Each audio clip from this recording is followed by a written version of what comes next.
قاضی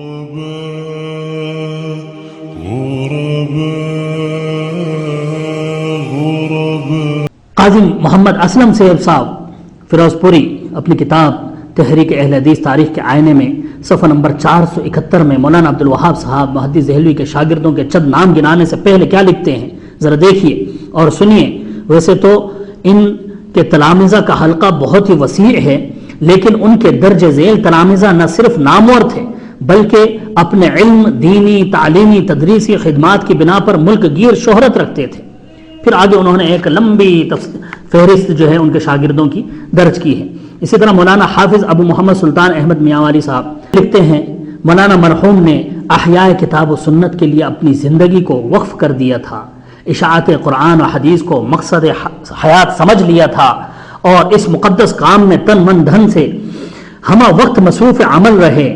آپ نے کم و بیش 60 سال تک کتاب و سنت کی خدمت کری۔ آپ کے مدرسہ دار الکتاب و سنہ سے ہزاروں کی تعداد میں ہندوستان اور دیگر ممالک کے تشنگان علم سیراب ہوئے، جو ان پڑھ آتے اور قرآن و حدیث کی تعلیم کما حق کو حاصل کر کے اپنے اپنے علاقے جاتے اور اپنے ممالک میں شیخ الحدیث، شیخ القرآن، استاد الاساتذہ اور فخر العلماء جیسے اہم ترین القاب سے ملقب ہوئے۔ آپ کے تلامذہ کی صحیح تعداد معلوم نہیں،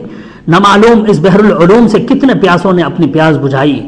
بطور نمونہ چند اصحاب علم و فضل کے اسماء گرامی آپ کے سامنے پیش خدمت ہے۔ پھر انہوں نے ایک لمبی فہرست مولانا عبدالوہاب صاحب کے شاگردوں کی گنائی ہے۔ پھر لکھتے ہیں یہ وہ اصحاب علم و فضل ہیں جن کی الگ الگ مستقل سوانح حیات لکھی جا سکتی ہیں، لیکن میں کہتا ہوں کہ بلکہ ان میں سے اکثر شاگردوں کی سوانح حیات لکھی جا چکی ہے۔ اس کے علاوہ پنجاب، بنگال، تبت، کشمیر، مصر، عراق، بغداد وغیرہ میں ہزاروں کی تعداد میں آپ کے شاگرد پھیلے ہوئے تھے۔ الحیات للمجدد المحدث شیخ عبدالوہاب محدث دہلوی رحمۃ اللہ علیہ، اس میں بھی وضاحت سے ان شاگردوں کے نام لکھی گئے ہیں۔ اسی طرح اسحاق بٹھی صاحب، عبدالرشید عراقی صاحب، ڈاکٹر بہاؤالدین صاحب وغیرہ نے اپنی کتب میں ان عظیم شاگردوں کا ذکر کیا ہے۔ مولانا عبدالوہاب صاحب کے تلامذہ میں وہ بڑے بڑے مشہور علماء گزرے ہیں کہ جن پر آج تمام علماء اہل حدیث کو فخر ہے۔ دیکھیں مولانا عبدالوہاب صاحب کی زندگی کے کارنامے بیان کرتے ہوئے مولانا اسحاق بٹھی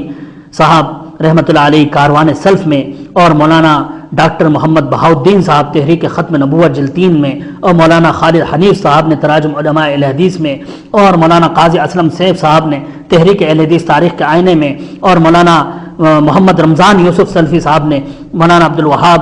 اور ان کا خاندان میں، اور مولانا حافظ ابو محمد میاں والی نے اور کئی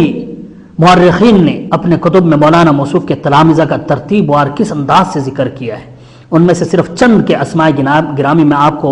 گنا دیتا ہوں، ذرا غور کریں، دیکھیے آپ کو میں دکھا بھی رہا ہوں۔ لکھتے ہیں محدث کبیر، محقق شہیر حضرت مولانا الحاج ابو عبد الکبیر عبد الجلیل صاحب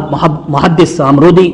بقیت السلف حضرت مولانا ابو محمد عبد الجبار صاحب محدث کھنڈیلوی، صاحب تصانیف کثیرہ قامع تقلید خطیب الہند حضرت مولانا الحاج محمد بن ابراہیم صاحب محدث جوناگڑھی، امام الحرم حضرت شیخ ابو السمح عبد الظاہر المکی، مفتی اسلام حضرت مولانا عبد الستار صاحب محدث کلانوری، عالم ربانی واقف رموز قرآنی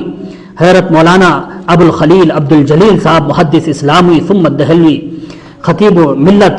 فخر الاسلام حضرت مولانا الحاج محمد عبداللہ صاحب اوڈ، علی گڑھ یونیورسٹی کے پروفیسر علم و ادب کے ماہر حضرت مولانا عبدالعزیز صاحب میمن، حضرت مولانا محمد صاحب صورتی، حضرت مولانا عبدالرشید صاحب اٹاوی، مولانا عبید اللہ صاحب اٹاوی، مولانا نسیم الدین صاحب رنگپوری، مولانا عبدالحی صاحب میمن سنگھی،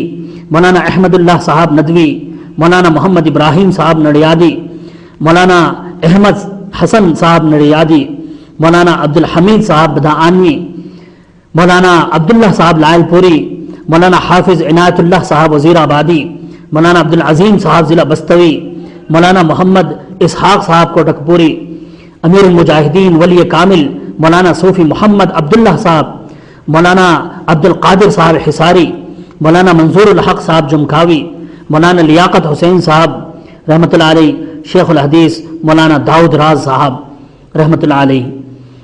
اور کہاں تک گناؤں، فہرست تو بہت لمبی ہے، یہ ان کتابوں کے صفحات میں خود آپ کے سامنے رکھ دیے ہیں۔ یہ آپ کے وہ تلامذہ ہیں